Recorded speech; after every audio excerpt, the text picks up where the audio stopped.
শুধুই আপনাদের কাছ থেকে দোয়া নেওয়ার জন্যই আমি কোরআনে কারীমের সূরা আনআম থেকে দুখানা আয়াতে কারীমা তেলাওয়াত করেছি।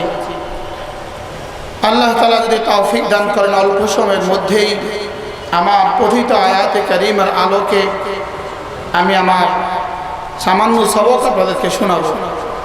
বড়দের সামনে কথা বলা মূলত সবক শোনাবার জন্যই কথা বলা। বড়দের সামনে কথা বলার উদ্দেশ্যই হলো সবক আমার ঠিক আছে কিনা, বড়দের কাছ থেকে সনদ নেওয়া এবং আমাদের কথার তাসহিহ করিয়ে না। এজন্য আমি আপনাদের সামনে কোরআনে কারীমের সূরা আনআম থেকে দুখানা আয়াতে কারীমা তেলাওয়াত করেছি।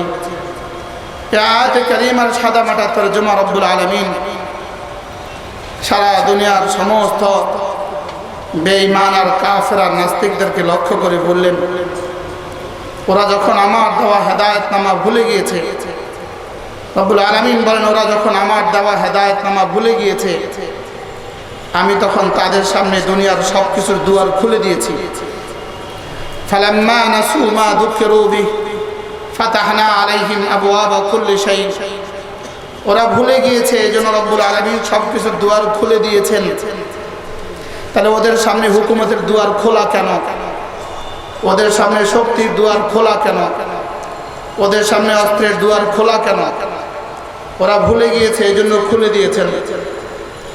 এখন প্রশ্ন তো হলো, এই খোলা কতদিনের জন্য খোলা? প্রশ্ন হলো, এই খোলা কতদিনের জন্য খোলা? উত্তর হলো, আল্লাহ তাআলা বলেন অচিরেই আমি ওদেরকে ধরবো। এই খুলছি ওদের জন্য, খোলার জন্য খুলি নাই, বলকে ধরার জন্য খুলছি। যেমন ধরেন ইঁদুরকে খাঁচার ভিতরে বিষ মাখানো নারিকেল দেওয়া হয়। ইঁদুরকে নারিকেল দেওয়া হয় ইঁদুরকে খাওয়াবার জন্য না ধরার জন্য? বুঝে থাকলে বলেন, ধরার জন্য না খাওয়ার জন্য? ধরার জন্য। রব্বুল আলামিন বলেন ওদের সামনে আমি দুনিয়ার সব কিছু খুলে দিয়েছি, ওদেরকে শুধুই ধরার জন্য। এজন্য মায়ুস না হওয়া, নৈরাশ না হওয়া। আজকের পৃথিবীর বিখ্যাত এক গবেষক, কাতারের এক গবেষক ইউসুফ কারজাবি দামাত বারাকাতুহু, তিনি বলেন যে আমি মায়ুসদের দলে নই, আমি মায়ুসদের দলে নই, যারা নৈরাশ আমি তাদের দলে নই। আমার মনে হয় আলহামদুলিল্লাহ হেফাজত ইসলামের এক এক সাথী মায়ুসদের দলে নই। আমরা কি বলেন, আমরা কোন দলে নই বলেন? আমরা মায়ুসদের দলে নই, আমরা নৈরাশ্যবাদীদের দলে নই, আমরা আশাবাদীদের দলে। আমরা কোন দলে বলেন? আমরা আশাবাদীদের দলে। আমরা ইতিমধ্যে দেখতে পেয়েছি ইতিহাস, আগামী দিনে ইতিহাস জ্বলন্ত সাক্ষী দিবে। আল্লামা আহমদ শফীকে যিনি সবচেয়ে বেশি গালি দিতেন, তিনি আজকে ইতিহাসের রাস্তা করে নিক্ষিপ্ত হয়েছেন। যিনি আল্লামা আহমদ শফীকে তেতুল হুজুর বলে গালি দিয়েছেন, তিনি ইতিহাসের রাস্তা করে নিক্ষিপ্ত হয়েছেন। ইতিমধ্যেই তিনি ইতিহাস হয়ে গিয়েছেন। কথা ঠিক না ঠিক বলেন? ইতিমধ্যে তিনি ইতিহাস হয়েছেন। যিনি আল্লামা আহমদ শফীকে তেতুল হুজুর বলেছেন, তিনি ইতিমধ্যে ইতিহাস।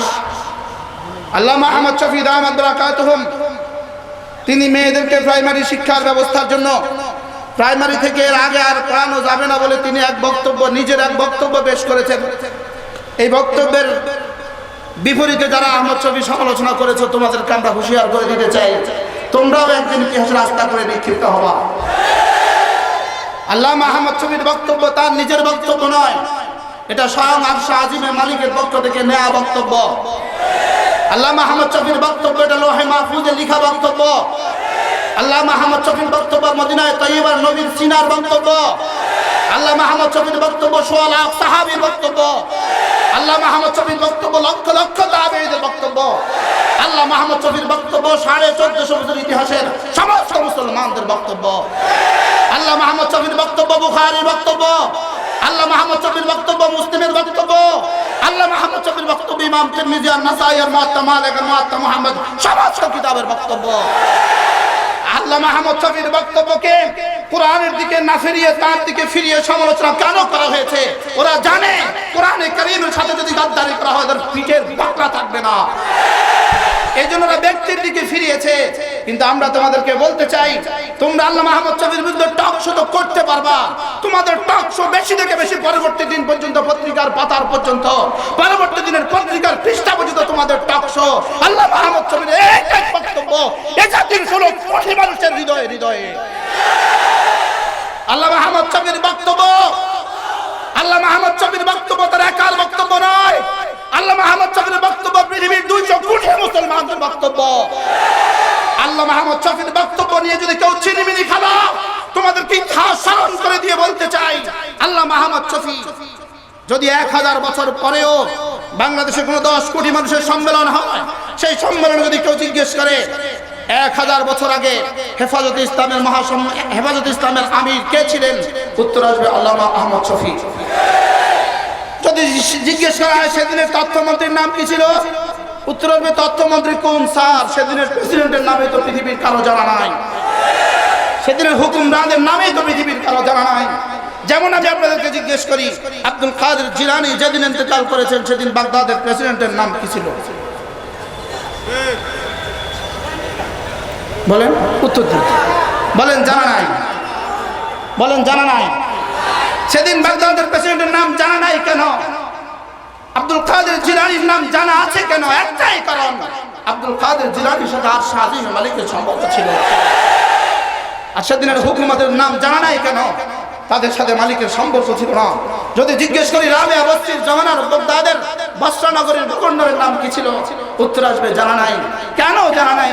সেদিন তো বসরার গভর্নরের জৌলুস বেশি ছিল, খ্যাতি বেশি ছিল, সুখ্যাতি বেশি ছিল, ধনবল বেশি ছিল, জনবল বেশি ছিল, অস্ত্রবল বেশি ছিল। সেদিনের মিডিয়ায় তো বাদশাহর নাম আসতো, রাবেয়া বস্তির নাম তো আসতো না। লেকিন আজকের পৃথিবীতে রাবেয়া বস্তির নাম আছে কেন? সেদিনের গভর্নরের নাম জানা নাই কেন? একটাই কারণ, রাবেয়া বস্তির সাথে মালিকের সম্পর্ক ছিল। আল্লামা আহমদ শফির বক্তব্য নিয়ে যারা ছিনিমিনি খেলছো, এই বক্তব্য নিয়ে যারা পত্রিকাতে টেলিভিশনে টক শো করছো, তারা পত্রিকাতে তার বিরুদ্ধে আর্টিকেল লিখছো, তোমাদের আর্টিকেলের শেষ ঠিকানা কোন পর্যন্ত আমি পৃথিবীবাসীকে শোনাচ্ছি। তোমাদের আর্টিকেলের শেষ ঠিকানা পরবর্তী দিনের পত্রিকার পৃষ্ঠা। আর তৃতীয় দিনে যদি কেউ দোকানে যায়, দোকানে গিয়ে জিজ্ঞেস করে দেখে তার দোকানে ইঁদুরের বিষটা, বলে গতকালকে পত্রিকাটা নাও। কথা বুঝেন নাই? কথা ঠিক না? ঠিক বলে না? তোমাদের আর্টিকেল সম্বলিত বক্তব্য দিয়ে ইঁদুরের বিষটা পরিষ্কার করা হয়। তোমাদের আর্টিকেল সম্বলিত পত্রিকা দিয়ে বেশি থেকে বেশি হাইকমোড পরিষ্কার করা হয়। লেকিন আল্লামা আহমদ শফিদের বক্তব্য 16 কোটি মানুষের হৃদয়ে হৃদয়ে। কথা ঠিক না? ঠিক বলেন? মেরে ভাই, আমরা বুঝি নাই, জাতি বুঝে নাই। আমাদের হযরত বলেছেন বহুমুখী ষড়যন্ত্র, ষড়যন্ত্রের কোনো অভাব নাই, ষড়যন্ত্রের কোনো অভাব নাই। নাস্তিকদের ষড়যন্ত্র যত বড় ষড়যন্ত্র ছিল, হেফাজতে ইসলামের সেদিনের গর্জে ওঠার বরকতে, হেফাজতে ইসলামের শাহাদাতের বরকতে নাস্তিকরা 1000 বছরের জন্য দাফন হয়েছে। লেকিন দ্বিতীয় ষড়যন্ত্র শুরু হয়েছে এখন আমাদের বিরুদ্ধে। উলামায়ে উম্মতের বিরুদ্ধে ষড়যন্ত্র শুরু হয়েছে কিনা বলেন? উলামায়ে উম্মতের বিরুদ্ধে ষড়যন্ত্র শুরু হয়েছে কিনা বলেন? তথাকথিত এতাআতি ফিতনা, নাম দিয়েছে এতাআত। বলেন নাম দিয়েছে কি? এতাআত শব্দের অর্থ কি? মানা। এতাআত শব্দের অর্থ কি? বেদানার মধ্যে কয়টা দানা? বেদানা, দানা দানায় ভরা বেদানা। বলেন দানা দানায় ভরা বেদানা, গুনে গুনে ভরা বেগুন, গুনে গুনে ভরা কি? উলামাদের সাথে নাফরমানিতে ভরা, নাম দিয়েছে এতাআত। কথা ঠিক না? ঠিক বলেন? উলামাদের সাথে নাফরমানিতে ভরা, নাম দিয়েছে কি বলেন? এরা কাকে মানে? এরা কাকে মানে? কাকে মানে এতাআত? কাকে মেনে এতাআত হয়? কাকে মেনে এতাআত হয়? এতাআত আতিউল্লাহ ওয়া আতিউ রাসূলাহু উলিল আমরি মিনকুম। এতাআত তো আল্লাহকে মেনে এতাআত হয়, রাসূলকে মেনে এতাআত হয়, সমস্ত ফুকাহা, সমস্ত উলামাদেরকে মেনে এতাআত হয়। এতাআত তো হবে 3 দলের এতাআত। আল্লাহর ইতাআত হবে, রাসূলের ইতাআত হবে, উলিল আমরের ইতাআত হবে। উলিল আমরের তাফসীর কি সমস্ত ফুকাহা বলেন, সমস্ত উলামা বলেন, সমস্ত মুফাসসিরিন বলেন, সমস্ত মুহাদ্দিসিন বলেন, উলিল আমরের আউয়ালে মিজদাক ফুকাহা উলামা।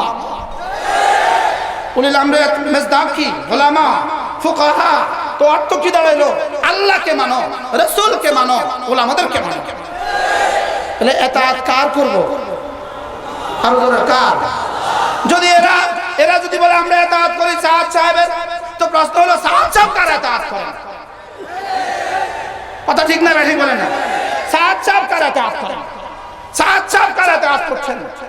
উলামাদেরকে বাদ দিয়ে যারা তাবলীগ করতে চাও, উলামাদেরকে বাদ দিয়ে যারা দাওয়াত দিতে চাও, উলামাদেরকে বাদ দিয়ে যারা ইজতেমা করতে চাও, তোমাদের ইজতেমা পৃথিবী দেখে নিয়েছে, তোমাদের ইজতেমা পৃথিবী দেখছে।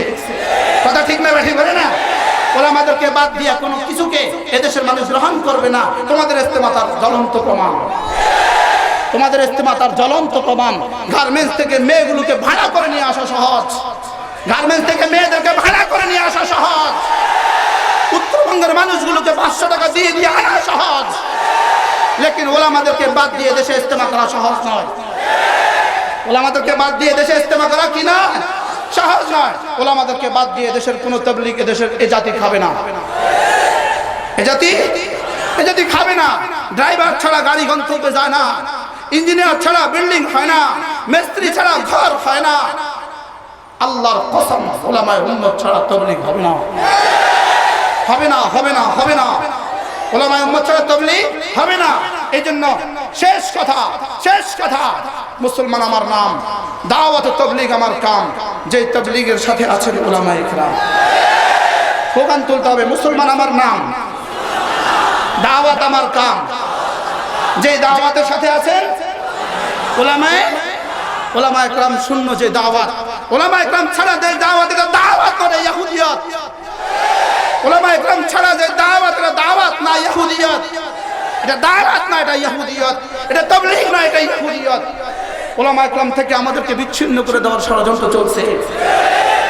ওদের ষড়যন্ত্রের মূল নকশা, ওদের ষড়যন্ত্রের মূল টার্গেট হলো এদেশের ওলামাদের থেকে যদি এদেশের আওয়ামকে বিচ্ছিন্ন করে দিতে পারো, আওয়ামকে যদি বিচ্ছিন্ন করে দিতে পারো, রাখাল ছাড়া বকরির যে দশা, রাখাল ছাড়া বকরির যে দশা, এদেশের আওয়ামের সে দশা হবে অচিরেই।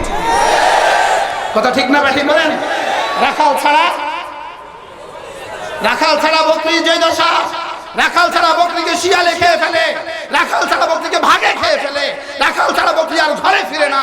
আল্লাহর কসম, উলামায়ে উম্মত ছাড়া এই তাবলীগ ঘরে আসবে না। উলামায়ে উম্মত ছাড়া এই তাবলীগকে দাজ্জাল খেয়ে ফেলবে, দাজ্জাল। এই জন্য আমার তাবলীগী বন্ধুদেরকে বলছি, বন্ধুরা আমাদেরকে ভুল বুঝবেন না, আমাদেরকে ভুল বুঝবেন না। তাবলীগ আমাদের জান, তাবলীগ আমাদের প্রাণ, তাবলীগ আমাদের কাজ, তাবলীগ আমাদের ডিউটি, তাবলীগ আমাদের ডিউটি, তাবলীগ আমাদের জিম্মাদারি, তাবলীগ আমাদের জিম্মাদারি। মেরে ভাইও, অতীব দুঃখের সাথে বলতে হয়, অতীব দুঃখের সাথে বলতে হয়, যারা উলামায়ে উম্মতের সমালোচনা করছো, যারা উলামায়ে উম্মতের সমালোচনা করে দেশে তাবলীগ করতে চান, বিশেষ করে 2-4 জনকে সামনে রেখে দিয়েছেন আপনারা, আর আপনারা বলতে থাকেন আমাদের সাথেও তো উলামা আছে। বলেন আমাদের সাথে কি আছে? বলেন এদের সাথে উলামা নাই, তো উলামা আছে। উলামা আছে না? তো উলামা আছে। তো উলামাদের সাথে কিন্তু চলা যায় না, যেমন তবনের সাথে চলা যায় না। তবনের সাথে এক দস্তখানে খাওয়া যায় না। বলেন তবনের সাথে এক দস্তখানে, তবনের সাথে এক রিক্সায় চলা যায় না, তবনের সাথে এক সিএনজিতে উঠা যায় না। কেন উঠা যায় না? তবন যে, বলেন এক দস্তখানে খাওয়া যায় না কেন?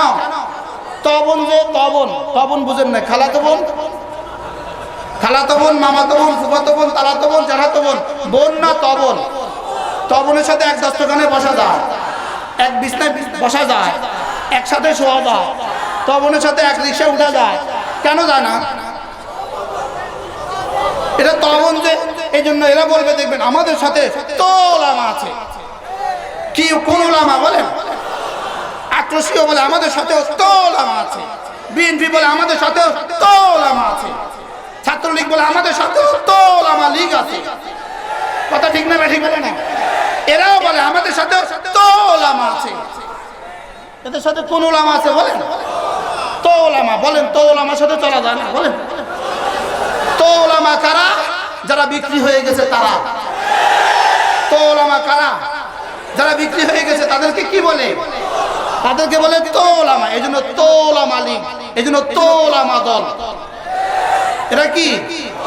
এই জন্য আমরা বলবো কি, আমরা ওলামাদের সাথে আছি বলেন, আমরা ওলামাদের সাথে আছি। এই জন্য ওলামাদের সাথে যারা আছে আমরা তাদের সাথে আছি। আমরা ওলামাদের সাথে আছি, এর অর্থ কি? ওলামায়ে কেরাম আমাদের সামনে, আর আমাদের সাথে তো ওলামা আছে, অর্থ কি? আমাদের পকেটে ওলামা আছে। কথা ঠিক না ঠিক বলেন? আমরা কি বলবো? আমরা ওলামাদের সাথে, মুসলমান আমার নাম, তাবলীগ আমার কাম। যে তাবলীগের সাথে আছেন ওলামায়ে কেরাম। আল্লাহু আকবার। যদি বলেন হুজুর আপনারা এইভাবে বলছেন কেন? আমরা এইভাবে বলছি এজন্য, একটা উদাহরণ দিলে আপনারা খুব সুন্দর বুঝবেন। যেমন ধরেন আপনি বাসে উঠলেন, আপনি বাসে করে ঢাকা যাবেন, পথিমধ্যে চা খেতে নামলেন, আপনি তখন নেমে কি করেন? নামার সময় কি করেন? আপনার একটা ব্যাগ আপনার সিটে রেখে যান। কথা ঠিক না ভাই? ঠিক। কেন রেখে যান? যেন কেউ, এবার আপনি নামার সময় কি করেন? পাশের সাইডম্যানকে কি বলে যান? একটু দেখবেন। আর কথা ঠিক না বেঠে বলেন, একটু দেখে রাখবেন, আমি একটু নিচে চা খেয়ে আসি, দেখে রাখবেন।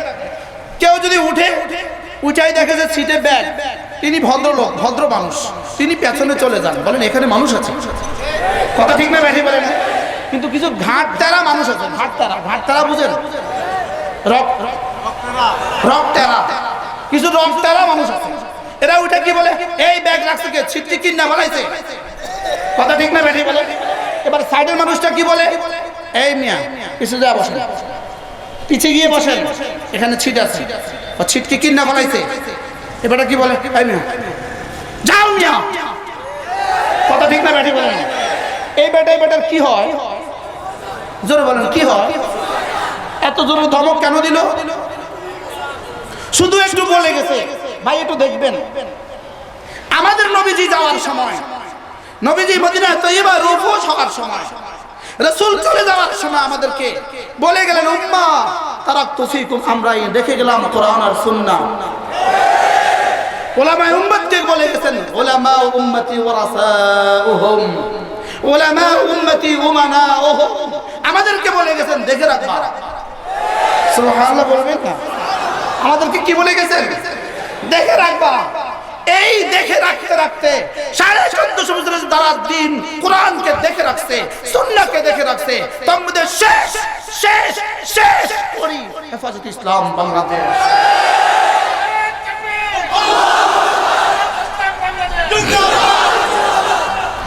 যদি জিজ্ঞেস করা হয় হেফাজত ইসলাম কি দেখে রাখবে, কোরআন আর সুন্নাহর মধ্যে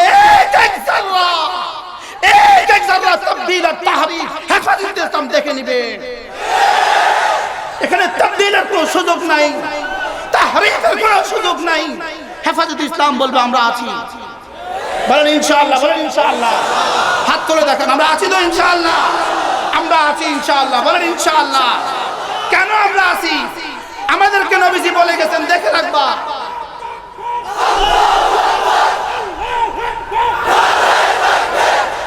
হেফাজত করে হেফাজত বলে বলে যারা গালি দিচ্ছ, নাস্তিকরা যেমন হেফাজত বলে গালি দেয়, তথা কথিত এতাতি বন্ধুরা তারাও হেফাজত বলে গালি দেয়। কথা ঠিক না ভাই বলেন? এরা আমাদেরকে হেফাজত বলে গালি দেয়। কোথায় কোথায় বলে এরা হেফাজত, কোথায় কোথায় বলে এরা হেফাজত। হেফাজত কাকে গালি দিচ্ছ? হেফাজত বলে গালি দেওয়া আল্লাহকে গালি দেওয়া, রাসূলকে গালি দেওয়া, সাহাবাকে গালি দেওয়া। হেফাজত বলে গালি দেওয়া আল্লাহকে গালি দেওয়া, হেফাজত বলে গালি দেওয়া কাকে গালি দেওয়া? হেফাজত ইসলামের লগো, ইন্না নাহনু নাযালনা যিকরা ওয়া ইন্না লাহু লাহাফিজুন, ইন্না নাহনু নাযালনা যিকরা ওয়া ইন্না লাহু লাহাফিজুন। হেফাজতের প্রথম জিম্মাদারি রব্বে কায়নাতের। হেফাজত বলে গালি দেওয়া আল্লাহকে গালি দেওয়া, হেফাজত বলে গালি দেওয়া রাসূলকে গালি দেওয়া, হেফাজত বলে গালি দেওয়া সিদ্দিক আকবরকে গালি দেওয়া, হেফাজত বলে গালি দেওয়া সাহাবাকে গালি দেওয়া, হেফাজত বলে গালি দেওয়া তাবিঈদেরকে গালি দেওয়া, হেফাজত বলে গালি দেওয়া ইমাম আযমকে গালি দেওয়া। এজন্য যারা হেফাজত বলে গালি দিচ্ছেন ইমান দৌড়ান, যারা হেফাজত হেফাজত বলে গালি দিচ্ছেন ইমান দোহরান। নাস্তিকরা গালি দেয়, সহ্য করা যায়, ওদের তো ইমানে নাই, ওদের ইমান দোহরানোর মাসালাও নাই। কথা ঠিক না ঠিক বলে না? নাস্তিকরা আমাদেরকে হেফাজত বলে গালি দেয়, মানা যায়, এটা মানা যায়, এটা মানা যায়, ওদের ইমান নাই, গালি দেখ। কিন্তু যারা ইমানি আন্দোলনের দাবি করছো, তোমরা আমাদেরকে হেফাজত বলে গালি দিচ্ছ, ঠিক তোমাদেরকে শতবার। তোমরা কখন যে ইহুদিয়তের দিকে এগিয়ে গিয়েছ তোমাদের ধারণা নাই। আল্লাহ মেহেরবানি করে আমাদেরকে বুঝ দান করেন, আমাদেরকে হেদায়েত নসিব করেন, আমাদেরকে হেদায়েতের ইস্তেকামত নসিব করেন। হেফাজতে ইসলাম বাংলাদেশ, আল্লাহ তাআলা হেফাজতে ইসলাম বাংলাদেশকে কিয়ামত পর্যন্ত দায়েম আর কায়েম ফরমান। আল্লাহ তাআলা হেফাজতের আমির মুহতারামকে হায়াত তাইয়্যিবা দান করেন। হেফাজতের সেক্রেটারি জেনারেল আল্লামা বাবু নূরি দামাত বারাকাতুহুকে আল্লাহ তাআলা সুস্থতার এক জীবন দান করেন। আল্লাহ তাআলা তার হায়াতের মধ্যে বরকত দিয়ে দেন। আল্লাহ তাআলা হেফাজতে ইসলাম বাংলাদেশকে কিয়ামত পর্যন্ত দ্বীনের অত্যন্ত প্রহরী হিসেবে কবুল করেন। সকলে বলি আমিন। ওয়া মা আলাইনা ইল্লা আল বালাগ। সুবহানাল্লাহি ওয়া বিহামদিহি, সুবহানাকাল্লাহুম্মা ওয়া বিহামদিক, আশহাদু আন লা ইলাহা ইল্লা আনতা, আস্তাগফিরুকা ওয়া আতুবু ইলাইক।